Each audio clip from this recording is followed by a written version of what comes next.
first one on the couch. Welcome. Alright guys, welcome back to another episode of Reviewers Assemble. I feel like it's been a long time since we've done an episode. I think it has actually been like a long time. Since Nigel's been back. Welcome back, Nigel. Nigel's last here for Guardians 1, I think was the last one, when you and Meg were here, and you guys did Winter Soldier as well. Yep. Vic's here as always, sort of the OG, right-hand man, I should say. Always. But yeah, we're doing, we just finished watching Captain America Civil War.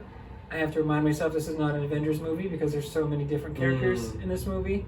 But it is a Captain America movie. It kind of rounds out the trilogy here. So, as always, we'll kind of just kick it to Vic for like a quick recap or opening thoughts, and then we'll kind of go from there. Yeah, so I mean, obviously we're 13 movies into this thing. We've developed a lot of the characters that are included at the end. But this one kind of gets a little emotional. I think it's a little bit darker than some of the movies in the past. What you'll see here is that the military in foreign countries are getting involved with some of the superheroes that we have here in the United States, kind of working for us and protecting us. They want to start to regulate things, and that slowly divides the team. And we see that half the team goes with Tony and Iron Man, the other half goes with Cap, and it literally becomes a civil war. And it really is. It's dark. It's emotional. As we were watching it, we were talking about it, we can't believe the divide that ended up happening and how dark it really got. So if you haven't watched it, it's riveting. It's really deep. It's dark. We talked about it, or I talked about it in the past. It's not as fun for me to watch it after seeing all of them because of how dark it is. It's sad in a sense, but it's so good. The action's phenomenal. Some of the emotions that come out of these guys are really good. It's a pretty in-depth movie. It's up there for me in my rankings, but it doesn't, it's up there, but it's not over the top for me. It's definitely up there, but We'll get there. Yeah, of course. So, for you guys, let's just jump right into best scenes. I'll let you guys kick it off. Whoever wants to go first. Nigel, you're technically our guest, so we're gonna put the pressure on you. Okay. Make yourself at home.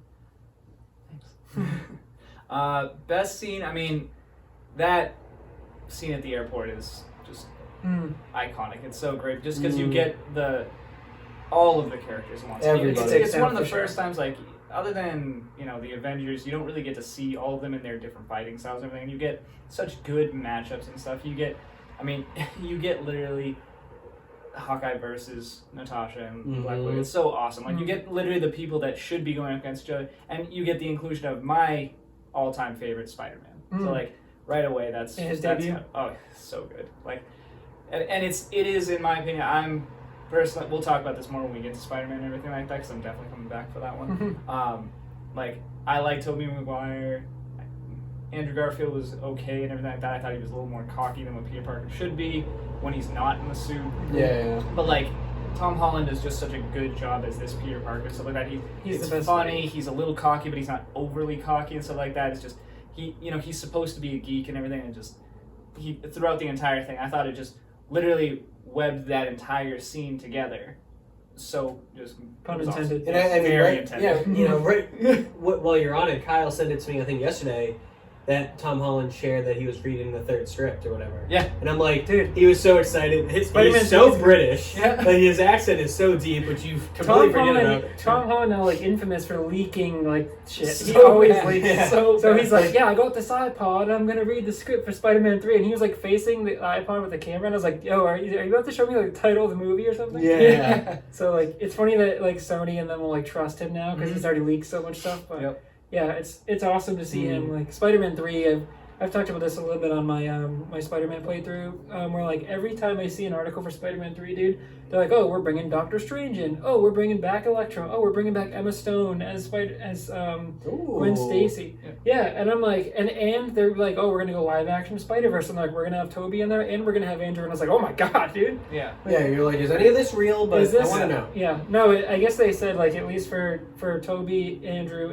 and Tom, like, they're reportedly like signed on where like there is a live action spoilers. There's a live action Spider-Verse, like, from what we know, and I'm like, so we'll see. It's mostly rumors, but and this That is the would be beginning of it, man, right here. That would This be is that dope. debut And Toby of was that good whole too. That's what's crazy. I like Toby. A lot of people don't and stuff like that. But I thought he did. It, I it love was Toby. it was the last one. That's Don't. Oh my god. Like, cause that's my when he was favorite like dancing arc. and stuff. Yeah, my favorite arc is the Venom arc and stuff like Yeah. that with Spider-Man, and I can't stand the way that they did it. It kills me. But like, again, we can get to that in another review. So.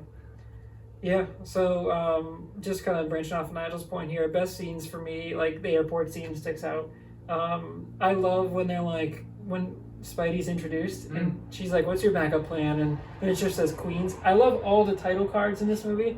So good. A couple of the like really strong scenes, I think, like from an emotional perspective too, like the Bucky and Cap scene where Cap goes to see Bucky where they're like, don't go see him because we're going to take him in.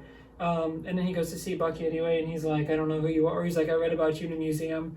And he, like, that stuff is cool, but he's like, I'm not going to kill anybody. And then he, like, tries to throw the dude down the staircase, and Cap has to, like, catch him. And he's like, come on, man. Yep.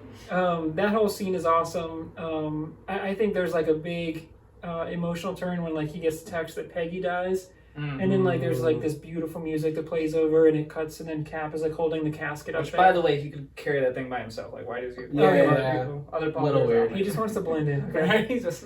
Yeah. Like, what do you think about best scenes? Some of your best scenes? I think for me, it's just the development of the teams, like you were just talking about. So, like, you know, Tony going to get Spider-Man, when Cap and Bucky go and meet up with, what's her name, the CIA agent, or the SHIELD agent? Yeah. What's her name? The one that he ends up kissing? Yeah. Sharon? Shannon? Whatever it is. Sharon. When they meet up and, like, she gives him back the shield. Their chemistry is good on the whole. Yeah. So, like, I love that part, like, developing it all. And then they meet Hawkeye at the airport. And he, like, bangs on the door and Ant-Man's sleeping. Like, I just... What time zone is this? Yeah, like, so it may not be one scene, but, like, that little, like... It's a collection. Yeah, that collection of the movie where they're developing the two teams. Yeah. And, like, if it's your first time seeing it, you're like, holy shit, are they really about to have a civil war? Ant-Man was the movie before this one. Like, so he got his own movie, Ant-Man. People care about Ant-Man, and then they believe in Paul Rudd so much that they're like, the next movie you're going to be in it, and we're gonna let you blow up to 40 feet tall and kick airplanes in half. Like, I did this once, and if I tear myself in half, and Bucky's like, is he going to tear himself in half? Yeah. So for me, like, I just thought that was such a cool concept, like building your own little teams. Like, it's like drafting your own NBA team on 2K. It was kind of cool, you know? Yeah. It's cool because when they first line up, you think like, I think it's maybe like Tony's team, where like Tony's got the clear edge. But then like as they kind of go on, like you get like Spider-Man comes in and like it's more of an even like battle than you think it is. And the two strongest Avengers weren't there. Hulk and Thor are who knows where at this point. They bring back the general from Hulk, Ross, and then I think someone mentioned like. There's two Rosses in this movie. There is. It's Ross as Martin Freeman's character. Yeah. And then Ross. Who's Agent Ross, and then there's General Ross. Agent Ross and General Ross, which is kind of like, all right, like it's so weird like, in a sense. I know Ross is like a pretty common last name, but like, you couldn't have come up with something. Yeah, right. Like this is the movie you decided to bring him back in, but so weird. But I think the overall theme of this movie I really like as a whole, where it's like, the scene I was thinking of that I couldn't think of before for best scenes, when Tony sees that woman in the elevator that had the son that died, she's waiting for him, and then he actually has like a quick moment where he thinks she's going to pull out a gun or something, and she's like, I'm right where I want to be, and then like she goes and reaches in her purse, and he like goes to grab her, and little she's PTSD like, kicks in. Yeah, well, he's also like, occupational hazard, but like he doesn't know what this woman's waiting for him. She knows who Tony Stark is. Like, you don't know what she's got. But like she's like, yeah, this was my son. Like you dropped a building on him in Sokovia or whatever. Yeah. And then we do get the scene where Ross is telling them like, this is Sokovia, this is New York, like all these different angles where it's like the Avengers have been wreaking havoc. You think you've been saving the day, but there's been a lot of like collateral damage there. Right. And it's like it's a side we didn't think of. Like when you're watching the first Avengers movie, you don't think like, oh, well, like, all these innocent bystanders, like, these people probably just died, or these people just had a building, or these people have to run for their lives. It's like, you think about the big space aliens, and it's like, it's a different side. So I like that they bring that forward and say, like Tony says, like, we need to be held in check. Yeah. And it's, speaking of collateral damage, it does bring up one other favorite scene of mine. It's definitely when War Machine gets knocked out of the sky. The same airport scene. Like, that the way that ends and stuff like that, that's literally the key moment there where like Vision goes to shoot him and then he misses and hit. It's Falcon who dodges it. Yep. And he goes, "I'm flying dead stick," and it's like that. The music cuts and it's just like. And just Don Cheadle does such a good job, man. Like honestly, he's not my strongest Avenger in this movie, but like honestly, he's probably, in my opinion, the best actor in this movie. I'll say that just because like he crushes it like the whole time. That scene and his scene where Tony's helping him walk at the end of the movie and stuff like that. Yeah. Like he just got the most emotion and everything like that throughout the whole thing. He just does such a good job. And like that scene where he knows what's about to happen in the suit, so like he just closes it. Like that's it. Like this is the one where whatever he said, like. What was it, like 100 and something missions that he flew? Yeah, 137 or something. Yeah, something like that. And he calls it right there. He's like, he closed his eyes. He's like, "This is the one. I got shot down. This is the mission where it happened." Yeah, there's really good like camera work there where he's like flipping through the air and you can see. Yep. And then there is a moment where he like accepts his death. Yeah, he just accepts that. And he's like, I'm dead stick. Like he says, he's like, I know these guys aren't going to get to me in time. He's like, I'm going to hit the ground. I'm probably going to die. Yep. Them and then Tony and everything like that. Both him trying to dive towards him and stuff like that. And then when he finally pulls the helmet off and sees what happened, like.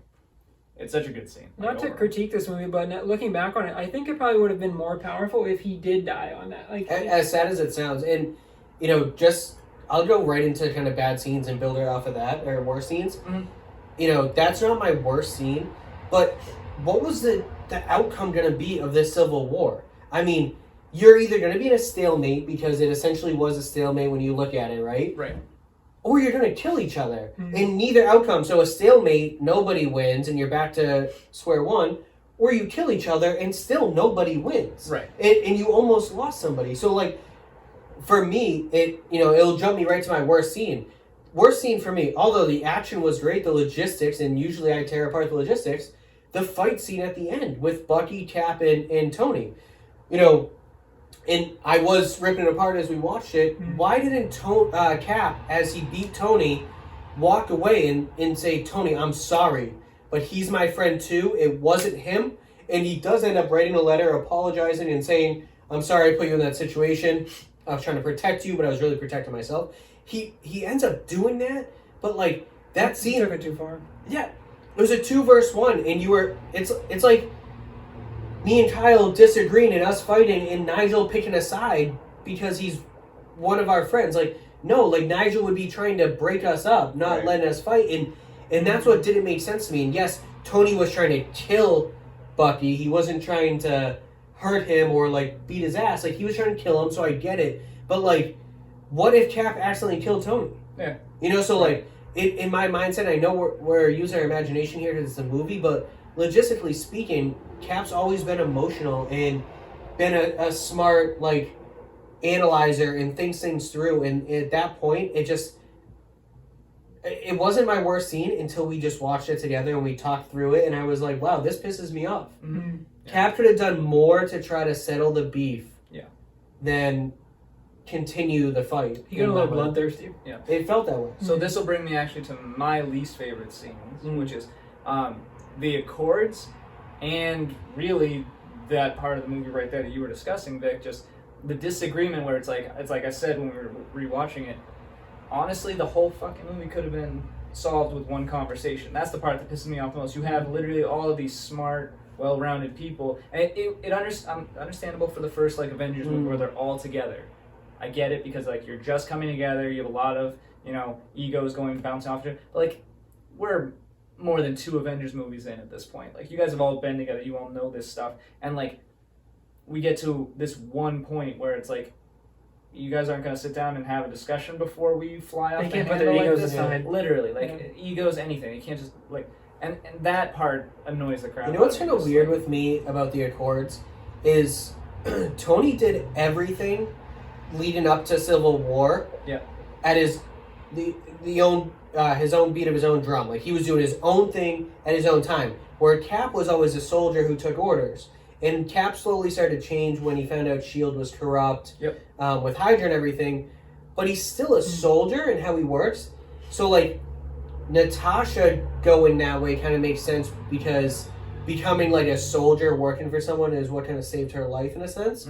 So that makes sense. But Tony and Cap being on the opposite sides didn't add up to me.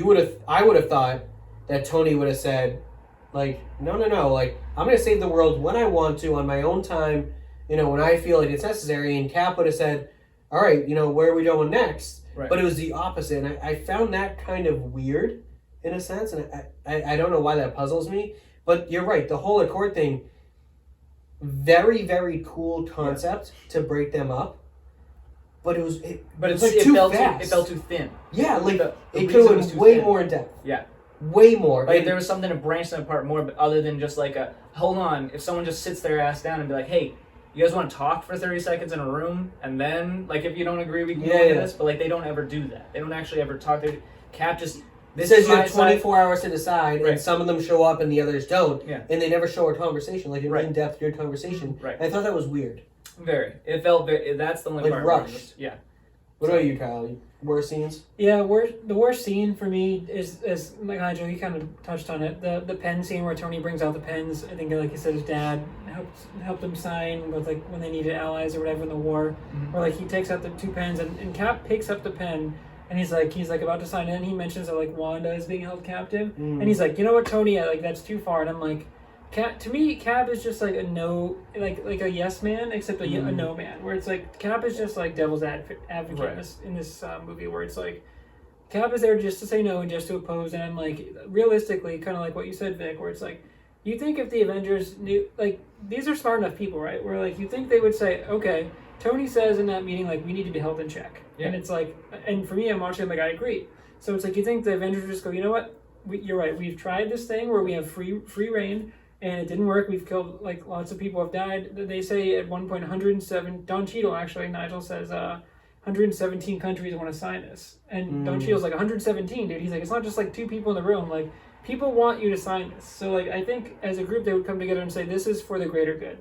And it seems like ScarJo is on there. It seems like Tony's on there. It seems like everyone except for Cap.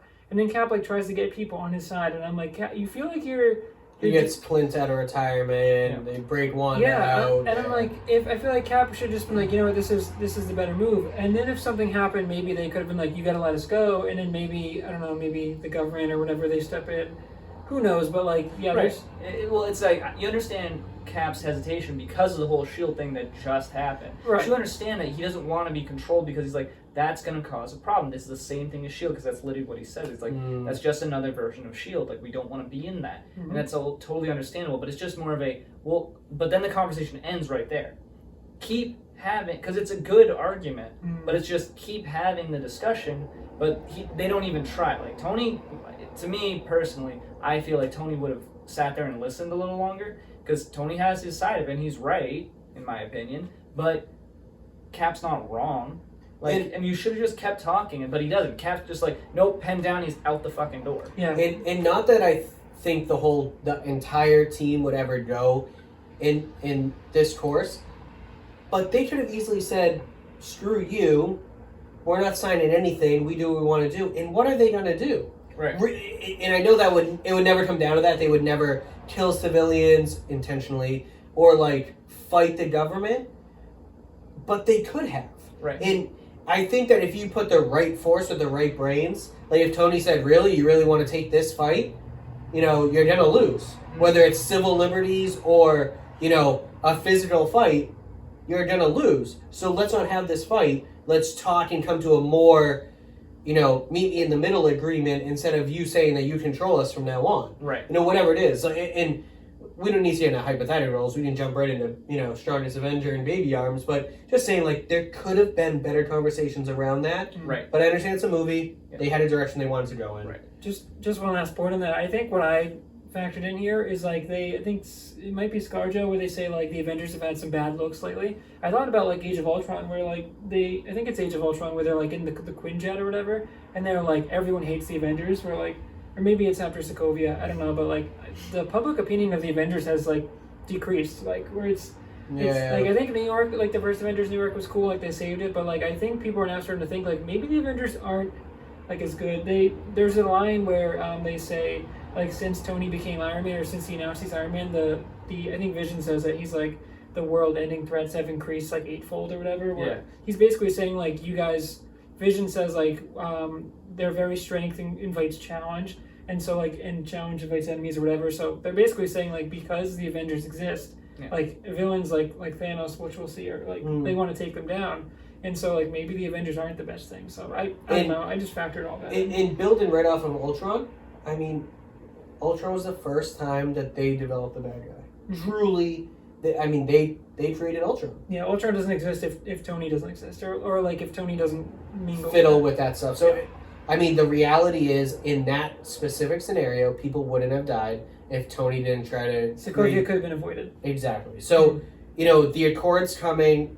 which were probably in the works after Sokovia happened, and then the tipping point was when Wanda blew up that building by accident, really saving people, but blew up that building. Yeah, she blows up Crossbones. Right. Yeah. Super cool opening scene, which we didn't really talk about, when he's like, I've been waiting for this, and he's like punching Cap and stuff. But yeah, she loses control of her power and blows up, and that's a cool scene because that's when Cap is like, we need fire and rescue. Like, yeah. I was like, whoa! Like that's when this movie feels, I think, more real than a lot of This definitely feels like the most real. It's dark and it's real. Sure. It's like I think the MCU slowly works towards that to an extent. Sure. But yeah, that was one of the scenes where I was like, oof. Like, Want to go right into best?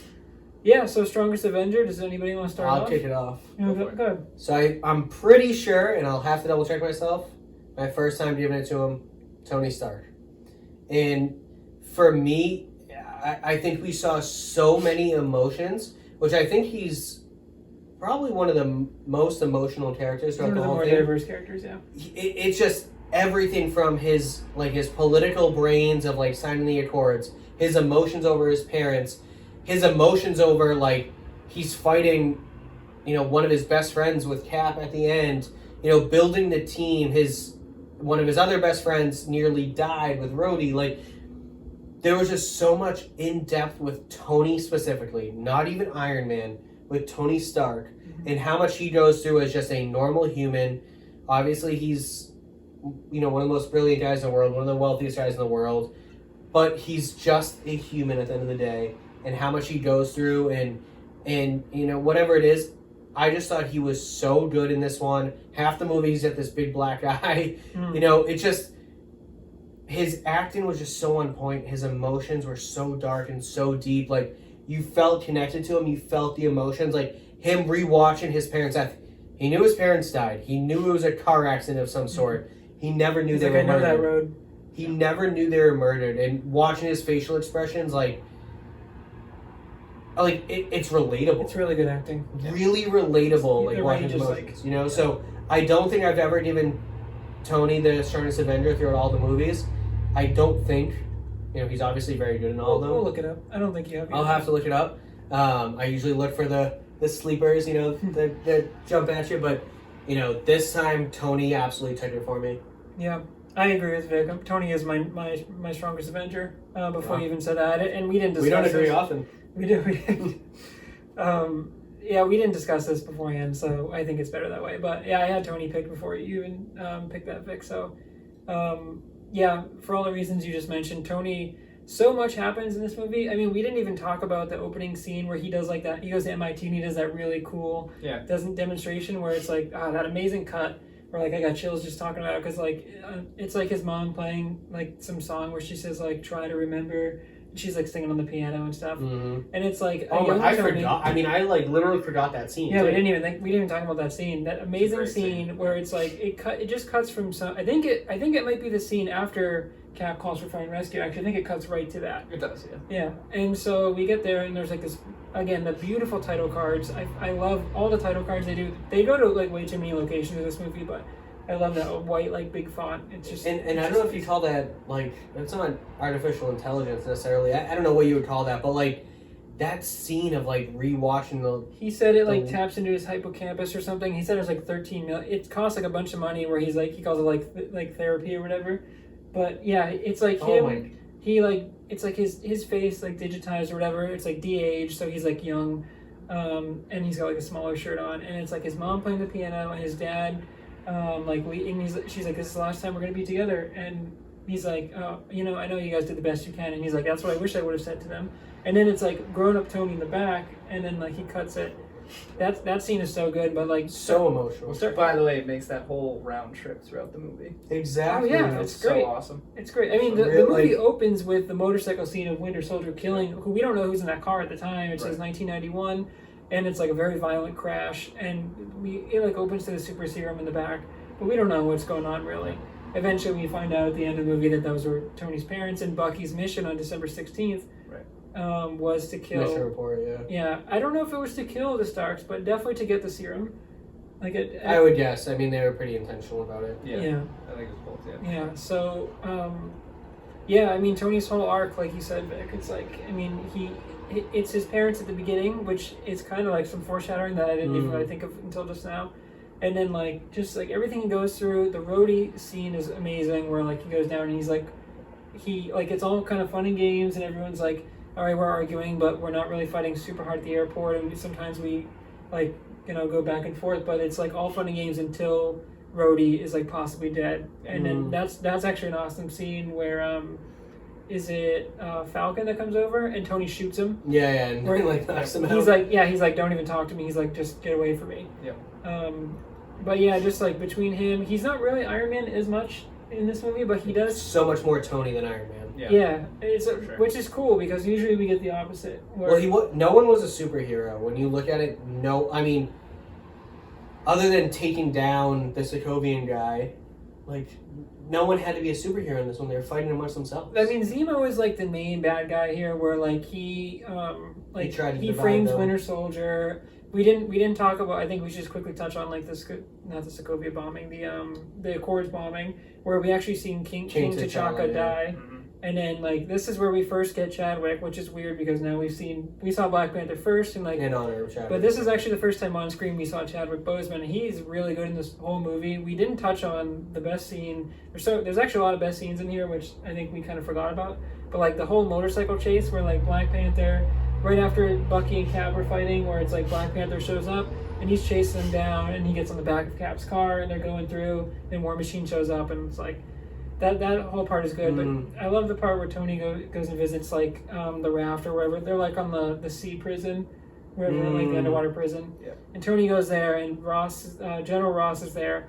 And he's like, look, I'm going to cut out the AV for like 30 seconds, and so they can't tell what's going on. He talks to Falcon, and he's like, Falcon tells him where Bucky is, or where Bucky and Cap are going, which is like what's the significance of that base? Is it like it's a Hydra base? It's a base where they were doing all the experiments with Bucky and everything. Oh, so they were creating that's where they had the super soldiers, right? Yeah, I forget who built it. The Swiss, I think he says. Yeah, or something like that. Sorry, again, I don't mean to keep coming back to best scenes, but like the more we talk about it, the more I'm like, wow, there's a ton of great scenes in this movie. Like, this is where we find out too earlier when they put Bucky's arm in like the what's that thing called? Like they got his device. Yeah. Where he's like, I wasn't the only super soldier, and you're like, what? But then I think Zemo goes to kill all of them. Like we think he's going to recruit them, but he kills them all.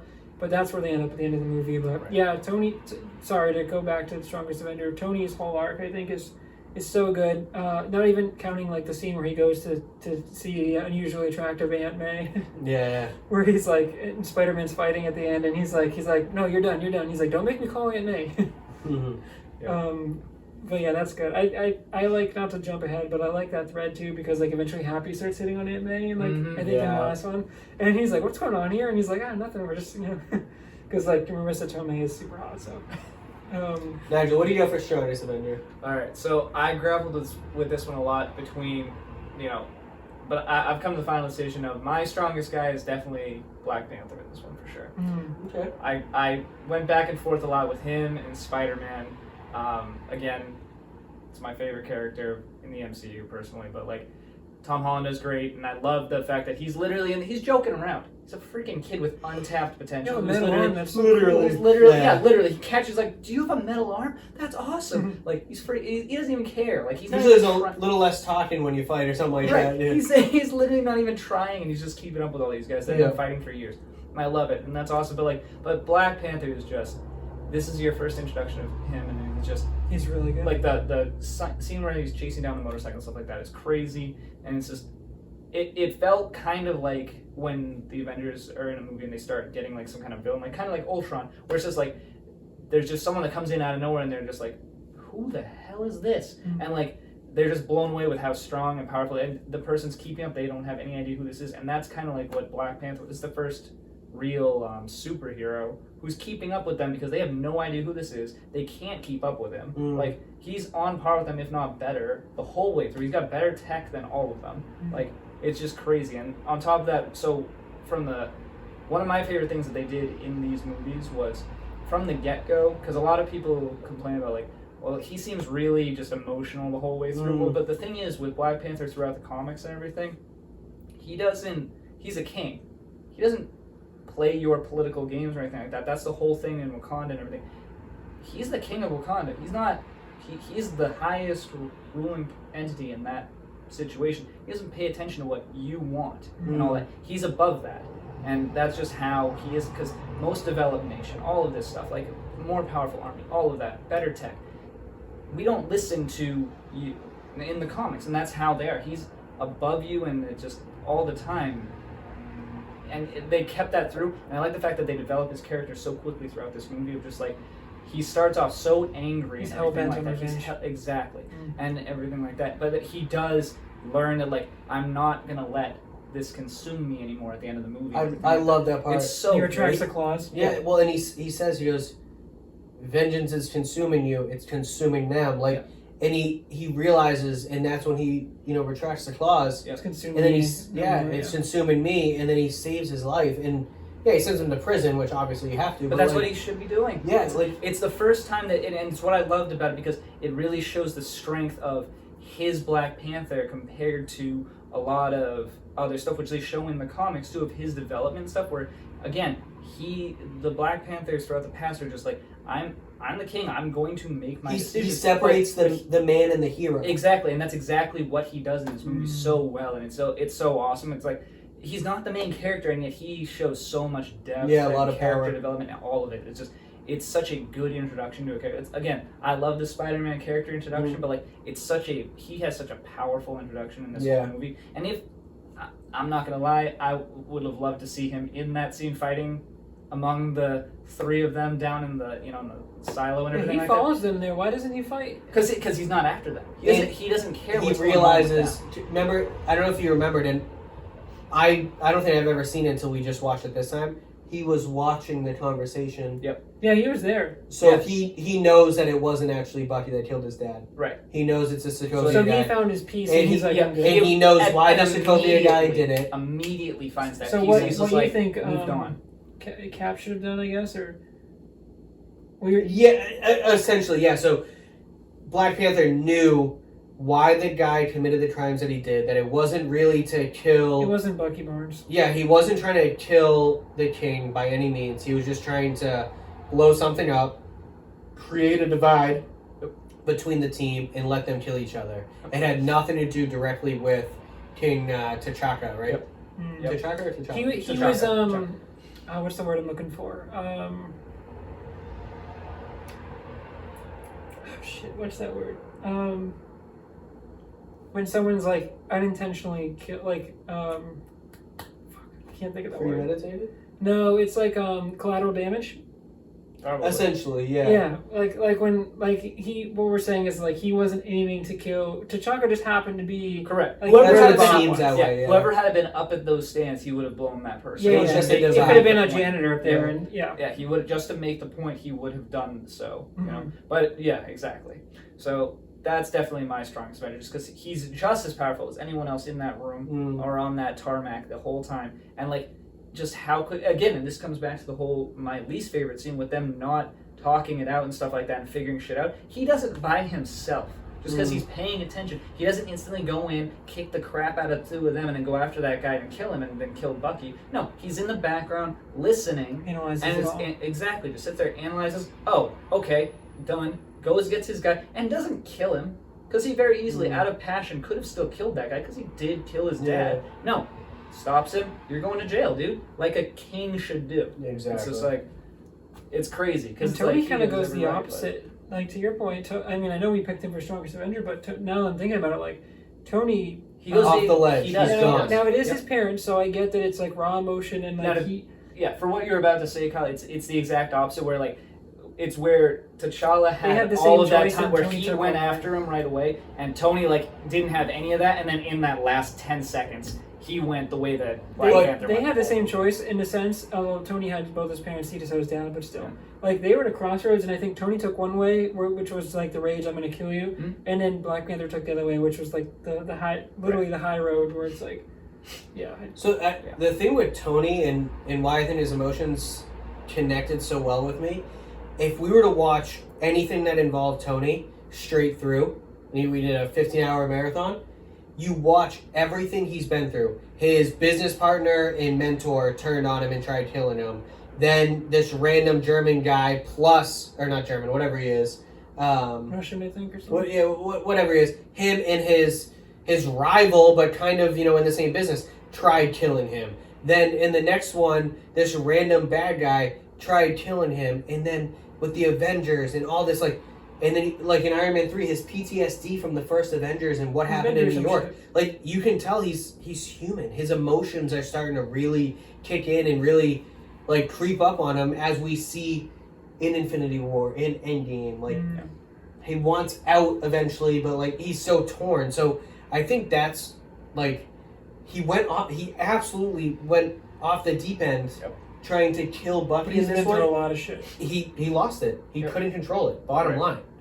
So for me, just watching that development of his emotions and him kind of losing his mind, it makes sense. It's fair. It's reasonable. I think we'd all be there. He's kept it together for a long time, but he saved his wife, in Iron Man 3 and all that. Like, to your point, Vic, if you did like a YouTube, I'm sure there's something out there. If you look YouTube right now, like, biggest Tony Stark moments or whatever, I'm sure there's a mashup from every movie where it says like this happened and this happened, and it would be a lot of grief. And so I don't blame him. Like, if you put yourself in your shoes right there, if you, let's say you knew Bucky was brainwashed and you knew he was a Winter Soldier, but like if your parents died and you discovered a video that Cap knew about. And that's the thing that said no. I think he would have, if Cap honestly didn't know that it was Bucky, I think he would have been like, I think that Tony could have been like, all right, I need to leave. This is like, let's go get this guy, and we're not going to talk for a while. So you think Cap saying yes? I think like Cap saying yes and lying to him, I think that's what flipped it. I think not just the fact that it was Bucky and he sees this and now he knows who it was, but the fact that someone that was his friend, even so for his like own against reasons, the world now. Right. Now the one person that he thought he could rely on, it was like, because before he gets there, he's like, I may have been wrong. Maybe the Accords are wrong. That's my bad. But like, I think he gets there and suddenly like Cap's like, yeah, I knew. Even though Cap had his reason, but as Cap admits, that was a selfish reason. I think that's what sets him off, and it's just like he can't handle that. At that point, he's just like, no, done. I might have missed this in the movie, but why does Cap not tell him that he knows? Because he thought he was saving Tony from a lot of anxiety and all. So of he this just stuff. like he was trying to help know him. that his parents were murdered for the technology that they held. Right. And like, instead of it just being an accident. Exactly. Okay. Yeah. So, but then Cap realizes that that was selfish of me. I should have told you. Should just come straight up with the truth. Exactly. I think that's what set Tony finally over the edge, and it's human, and that's I don't disagree. You guys are totally right. He is such a strong Avenger in this one, where it's just like and that's the best part of Iron Man, though. It's just like he's Tony. He's in a suit. This movie has Tony Stark in it, so Nigel's going to give it a 12 out of 10. So, I think we can do it quickly here because none of us will think there's bad characters. So I'll go with weakest Avenger really quick. Baby Arms. Baby Arms. Ross squared for me. You got Colonel Dipshit. This is the one time I'll allow the double Baby Arms. Ross squared. Colonel Dipshit and Agent Dumbass, and one tries to be funny, one tries to be too hard. Those are the official names. I mean, I know one's a general, one's like a police officer. I like General Ross though more than in Hulk in this one, because they weirdly bring him back. Although you think the movie that they bring him back wouldn't also be the fucking movie that they introduce another Ross. Maybe just wait till next movie. Yeah, poor logistics behind it. You got poor man Coulson in a half-assed general, almost replacing.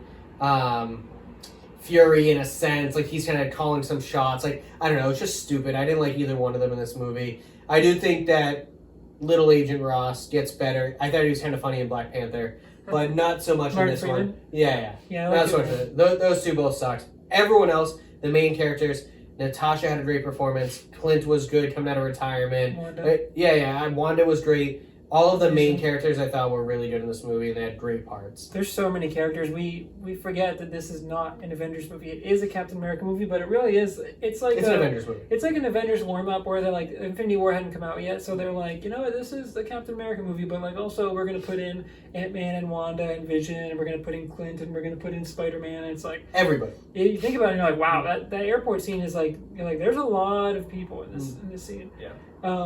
For Baby Arms, for me, it's got to be Cap. Where like, and Cap is usually my strongest. It's his movie Avenger. too. Yeah, this is usually a Captain America movie. I'm like, he's usually strongest for me. But we talked about this a little on camera and a little off camera. Where like Cap to me, similar to like a yes man, Cap is a no man for me in this movie. Where he plays devil's advocate. I feel like he's saying no just to say no in this movie. And there's that scene which is, I talked about my worst scene where Tony gives him the pens and he's like, just sign the accords. And I'm like, all right, we're good to go. And it seems like everyone else is on the accords, and everyone's like, all right, Cap, it's just you, and then we're good to go.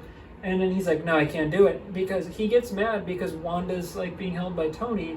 And I don't understand why he's like super mad about that when like he's trying to keep Wanda just had a public incident where she killed Crossbones and killed innocent people. Yeah. Like she lost control of her powers and she killed innocent people. And so Tony doing the rightful thing, and Tony even says like, I'm trying to do the right thing. He keeps Wanda in like captivity with Vision. And Cap gets mad about that. And I'm like, what? I love Captain America. I love Steve Rogers. And I love Chris Evans. And this is not is this the helicopter scene? Or was that, when he grabs on the helicopter. Is that this movie? Yeah.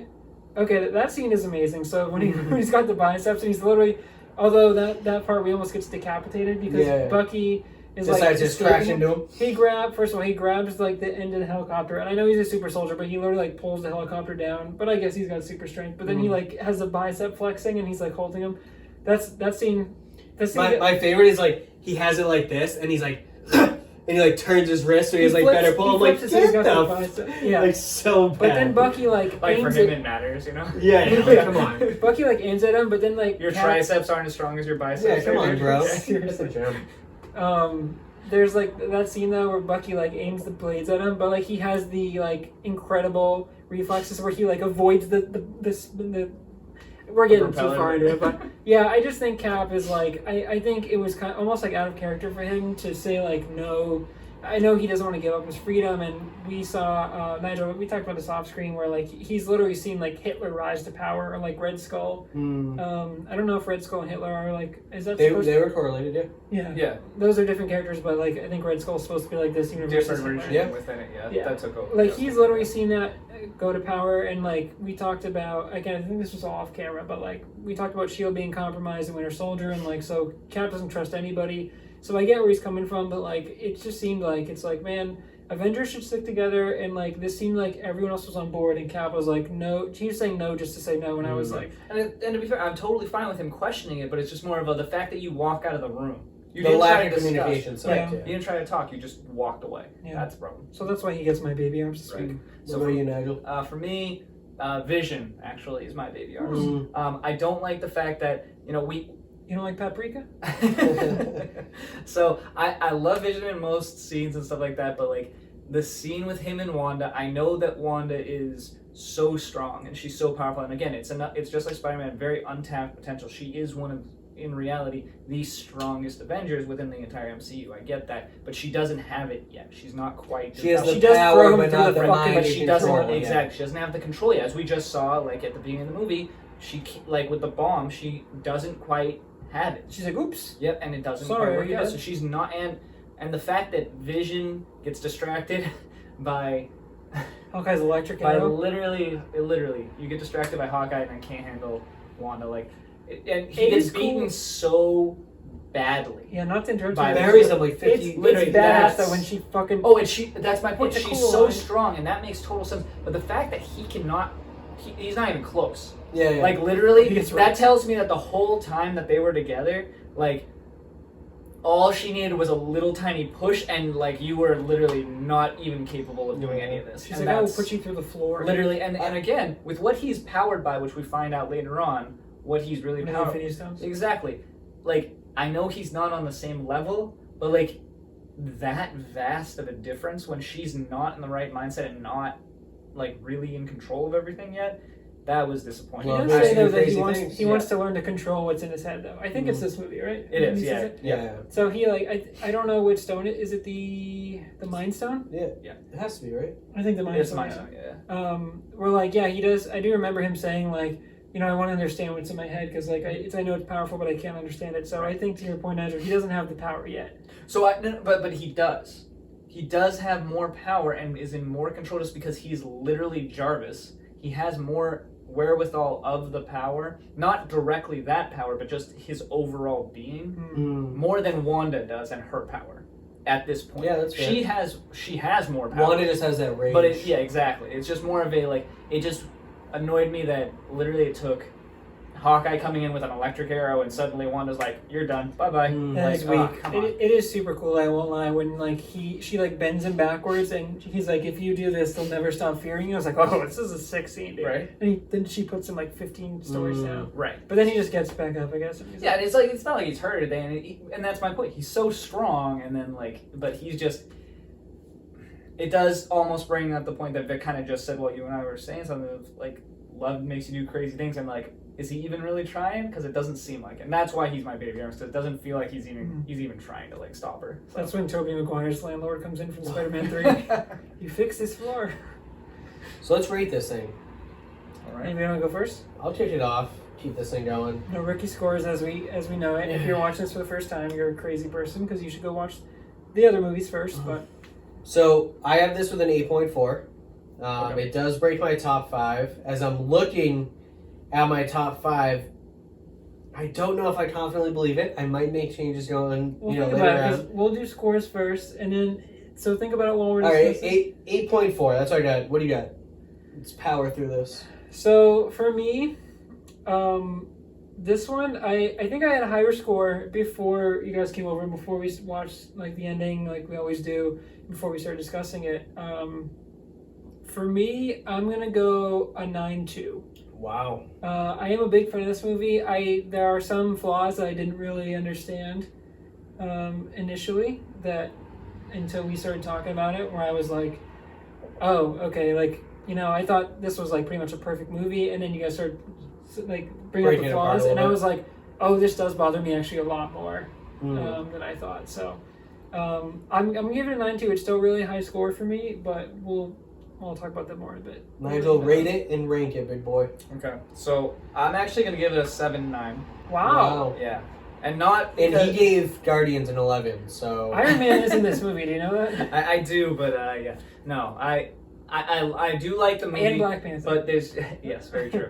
And if, you know what, if you wanted to just show me that one scene with all of them, okay, we could rate that a little higher. But it's the entirety of the movie, and it's a great movie. It's just there's the little things, and I'll say that the overall plot of the movie is what really brings it down for me, which is it seems like such a simple solution from these. If they were all just meatheads, okay, but they're not. They're all smart, long-lived, well-educated people that should actually be able to handle some of this. And like they can't, so that brings it down for me. It's just like I don't like that kind of stuff. So what you're saying is that if Republicans and Democrats sat at a table and talked, we could come up with a bipartisan agreement. Is that what you're saying? I'm saying that's what I'm saying. I'm saying it's a possibility, but Yeah, I think maybe this country would be more than a fucking 7.9. I'm just saying. Who knows? So where does that fall in your rankings? I don't know if you want to keep that in your. I'll leave it. Is that maybe more subscribers just for different reasons? Political? Is that in your top 5? No, it is not in my top 5. I'm going to be honest. It actually fell out just below. So I'll rate mine. So I had Guardians number 1 still. Big surprise right there.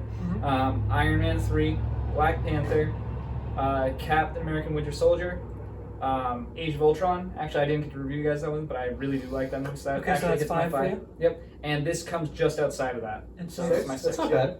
Okay. Okay. I mean, Guardians is crazy, so it's really your 5th movie, Guardians. Okay. Oh, I'll hop in there. So, I honestly had this set up before we started recording. This is your number 1, wasn't it? This was my number 1. Okay. So looking at my rankings here, so currently what I have before making this movie, right now I have Winter Soldier 1, First Avenger number 2, so I'm very high on the Captain America movies. Then I have Black Panther, which is a great movie, and honestly, after watching Civil War, I actually want to go watch Black Panther again. Then Iron Man 2, then I have Ant-Man at 5, which we just did last week, or we in real time it's been a few weeks, but last recording that we did. This one was a clear number one for me, and I'm actually, because of the things we talked about, I'm gonna drop this down number 3 actually. Wow. So I was thinking about putting it number 2. Cap. But like part of me loves this movie because there's so much going on, and like I love the Spider-Man, I love the transitions, and it's just a well-made movie. But when you look at the whole of the movie, kind of reminds me of like Last Jedi. Not to cross franchises there, but like Last Jedi, a lot of the movie, you're like, wow, this could have been avoided with X, Y, Z. And like kind of what you said, Nigel, where I'm like, it's in a way this movie is cool because Zemo is the villain, but like he's not really the villain. I mean, he kind of puts things into motion, but like really this is the first movie where we have like all of the superheroes really going at each other because of like ego or things that happened, but like they're not going against like a world-ending threat like we see with Thanos, or like we see with like Loki in Avengers 1, or like this is like, really, if they just wanted to be cool about it, like there wouldn't have been a big fight. I mean, the bombing happened, so like there had to be some retaliation, but if they just like laid low and found out there was Zemo, whatever. But Cap went on his own thing, and then they were going against Cap, and they had to bring Cap, and it seems like a lot of this movie like happens because like they kind of rushed to it, and they didn't just sit down and think like, well, why don't we talk to Cap first? Why don't we try and contact Cap first, and why don't we see why he's going after Bucky and stuff like that? Or maybe we shouldn't just shoot to kill Bucky. Like, I don't know. So for me, this one's going to go in. I have Winter Soldier 1, then First Avenger 2, and then this one's going to go in number 3, Civil War. And then I'm going to have Black Panther, and then Iron Man 2, which is going to knock Ant-Man out of my top 5. But that's my new top 5. So number 3 for me. Yeah, so I fall. This hits number 5 exactly for me. So I have Black Panther 1, Ultron 2, The First Avengers number 3, Winter Soldier 4, and Civil War 5. I thought going into this whole thing, it would have been number 1 at this point. Interesting. And it wasn't. I did. So when did you change it? Because like for me, I had number 1 literally until maybe like an hour ago, and then I was like, you know what, I'm going to drop it down. And then looking at my rankings, I was like, you know what, because of the issues we brought up, I think it's actually going to go to number 3. So when did you... No, for me, like, looking at it from day one, if I was to say, oh, here's your 14 movies, what's number 1? I probably would have said Civil War. But, Black Panther, the development of that, the tech, King T'Challa himself, all... So good. Yeah, I mean, all the characters that are in there are just phenomenal. Ultron... I don't know why Ultron just jumped up for me. Rewatching it, breaking everything down. You can switch. Ultron's so good, man. It really did. It moved up so quickly for me. So good. I think the emotions of going to Hawkeye's like house, at the barn or whatever, at the farm, like there's just so much that really connected with me. Yeah, like it really connected. Spoilers. Obviously Avengers is their first time together, so that kind of resonates a lot with me, but. No, I mean, this was still a great movie. I think there was just a lot of logistics that could have came together a little bit better. Developing the decision with the accordance should have been a lot better. And like just relating to real life, like people talk about Trump's decision with the Paris, climate agreement or the accord. He made a decision to get out of it. Elaborate. He hasn't elaborated. Kind of like this, like, elaborate why they're forced this decision. Elaborate why you don't want to do it. Elaborate why you do want to do it. Just talk, right. Discuss it, and they didn't, and I think that slowly turned me off, and it was just, we talked about it a few weeks ago, it's dark, it's very dark, and I think that it's great emotionally. I think it brought it down a little bit for me. I think Nigel said it earlier in this review, I don't know if I could watch it, at any time, any day, because of how dark it is. It's a little too heavy. Yeah, so... It all depends on what scene you come in on. That's the thing. And I'll be honest, I know we're making fun of it, and I'll make fun of it all as much as you guys want. It's why Guardians is my number 1.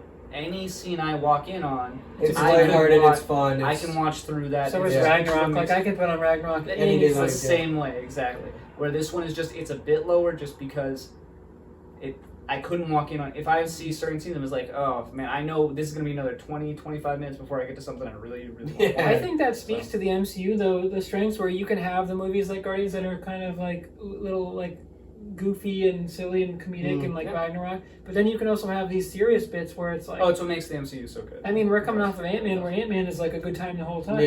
And like now, so I think instead of having another, I don't know if they thought about this. Kevin Feige probably did because he's a genius and he always thinks like 10 steps ahead. But if they said, okay, we're gonna have Ant-Man that's gonna be like goofy, we can't have another goofy movie, so we have to have like tighten it up. Yeah, kind of a serious film. So maybe that's part of their formulaic plan there. But yeah, true. I think we all agree that this is a good movie. Like, of course, yeah. I don't. It's nowhere near like our bottom. Like, no. It's a great movie. Yeah, and it's like that was a 3 hard and one 5. for sure. 3 and 5, yeah. So it hovers around the top 5, I think, and I think it's a lot of people's number ones, I'm sure. So like, and again, I'm surprised even myself. Like up until maybe an hour ago, I had this at number 1, but that's what's the beauty of this review, I think, is that like discussing it and hearing other opinions. Like you can change things you didn't maybe pick up on, or things you, like flaws. Just analyze it a little differently. Yeah, you can change. And then like Vic, you said you were like moving Ultron up. Just looking at my list here, like I'm like thinking about moving Black Panther up because I'm like that's a damn good movie, and I'm like, I don't know, I really like the Captain America movies, but like maybe next week I'll mix it up. I just think you like Chris Evans. That's your thing. I love Chris Evans, but like shirt on, shirt off. But I also, of course, biceps flaring, whatever you want. He goes triceps then to biceps. Okay? Yeah, it's true. It's true. But yeah, and I went from 6 to midnight, but who was looking, you know? Yeah, and I think we talked about this briefly, but just as a last really quick point before I forget, that end scene, which I thought was really cool. We were watching, so like whenever, little peek behind the curtain here, whenever we do these reviews, we always watch the last 30 minutes together, just to kind of have it fresh in our heads. So we did that with Civil War here, and like I was really excited. I was like, oh, we get to watch the Cap versus Iron Man scene. And I remember, like, you guys were like, oh, you know, it's good, but, like, it's a little dark. And, like, then I was thinking about it, and I was like, it does kind of go a little too far where, like, Cap is, like, beating the shit out of Tony. Are they going to kill each other? Is one of them going to die? Cap comes really close to being, and even Tony, like, where he, like, shoots him, like you said, like, that would have blown a hole through his chest. But, like, he's, like, stay down final. Like, Tony kind of has a little bit more mercy. But Cap gets to a point where he, like, is, like, banging the shield over him, like that scene where he knocks his helmet off, and he's, like, real close to killing him, like just decapitating. When he goes like this, Tony flutters his eyes like he's about to die. Like he's like, "Oh, this is it. Like I crossed the line here." And I'm like, like you gotta think like, I mean, the whole airport thing. It's like, yes, it's cool because you're messing around at first, but then you get like a little hardcore, and then Rhodey happens, and it's like, I mean, Rhodey is like, what was the point of this? Right. Yeah. Like so. Little fun fact from that last scene you're talking about, though, it does always kill me anytime I watch this movie, and the reason where after Tony says "stay down," last warning. And the reason that I can do this Tony turned, well, yeah, but he does his iconic line, obviously. But then the reason that Tony turns around and doesn't pay attention to Cap is because freaking Bucky grabs his leg, not with a metal arm. What's Bucky doing with his plain arm? Exactly. He grabs his metal. After he gets it cut off? Yeah, it's already blown off. He grabs his metal leg with a plain arm, and that gets him to be like, "Oh crap! I need to kick him out of the way." Like, no. Yeah. That part always makes me laugh. It was just like that, like unit beams his arm up. I was like, shit. Yeah. And then we didn't touch about real quick. I just don't want to leave any stone unturned here. But Bucky does get frozen in Wakanda, which is like the very very end of the movie where he says like, you know, if they find out he's here, they're gonna come for you. Although like, is anyone really looking for Bucky? Like, yeah, at this point I think Tony's like swallowing his pride and he understands what happened. Like, you have to. But they don't know where Wakanda is at this point. I mean, because when Black Panther happens, like, they still don't know where Wakanda is. No, they have no idea. Wakanda is the third world country in Africa. That's what they think. Yeah, and it's hidden in plain sight, which, oh, God, I want to watch that movie again. Such a good movie. But I'm telling you, man, Nick, don't be surprised next week if Black Panther moves up my rankings, because the more I think about it, I'm like... Well, hey, Captain America Civil War. But yeah, another good one. Again, we all think this is a really good movie. It's just if it's lower on us, we have some. I think we're really nitpicking it here, and I think that's good. I really like doing that. But by no means is it a bad movie. I think like this wouldn't be torture if someone said we're gonna strap you to a chair, you have to watch Civil War over and over again. I would be like, oh no, that's unfortunate. Yeah, but I think there are some flaws that maybe put it down a little bit, but yeah, that's been our review of Captain America Civil War. So thank you guys so much for joining us for another episode of Reviewers Assemble. And next week we got Doctor Strange. Yeah, buddy. So what some people may call the most underrated movie in the MCU. It is good. So yeah, we'll hope you guys join us for that. And until next time. Still don't have an outro after 14, 19 minutes. I can't believe it's 8 o'clock.